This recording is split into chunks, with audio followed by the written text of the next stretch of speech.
నాగావళి నది తీరాన గల వేంచేసి ఉన్న శ్రీ కళ్యాణ వెంకటేశ్వర స్వామి ఆలయం కార్తీక మాసం తొలి రోజు శనివారం ప్రత్యేక పూజలను ఆలయ ప్రధాన అర్చకులు బోరాడ వంశీ కృష్ణమాచార్యుల ఆధ్వర్యంలో నిర్వహించారు.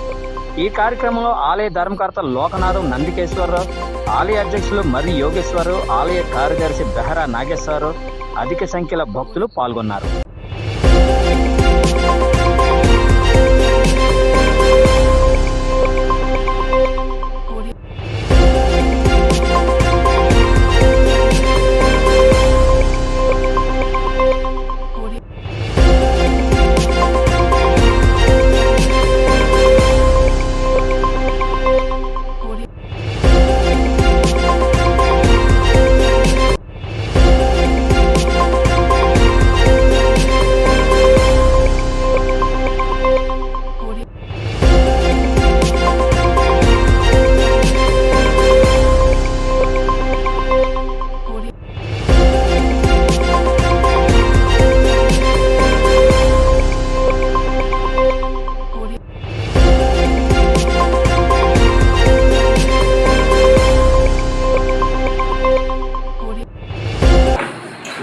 మందారం శ్రీనివాసపతి శ్రీదేవి భూదేవి సమేత శ్రీ కళ్యాణ వెంకటేశ్వర స్వామి వారి దేవస్థానంలో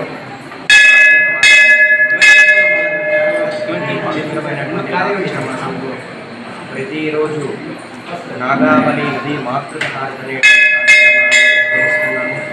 అలాగే కార్తీక మాసం సందర్భంగా ఆకాశ దీపారాధన కార్యక్రమం విశేషంగా చేయడం జరుగుతుంది.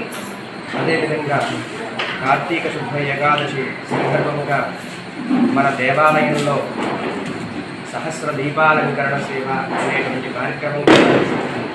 అదేవిధంగా మన్నాడు ద్వాదశి నాడు శ్రీదేవి భూదేవి సమేత శ్రీ కళ్యాణ వెంకటేశ్వర స్వామి వారికి ఈ పవిత్రమైనటువంటి నాగావళి నది సమీపంలో తెప్పోత్సవ అనేటువంటి కార్యక్రమం జరుగుతుంది. అదేవిధంగా అమావాస్య సందర్భంగా పోలిపాడ్యం సందర్భంగా మహా అన్నప్రసాద వితరణ అనేటువంటి కార్యక్రమం కూడా జరుగుతుంది. ఈ పవిత్రమైనటువంటి మాసంలో భక్తులందరూ పాల్గొని ఆ యొక్క స్వామివారి యొక్క కరుణాకృపా కటాక్ష వీక్షణకు పాల్గొనాలని మరీ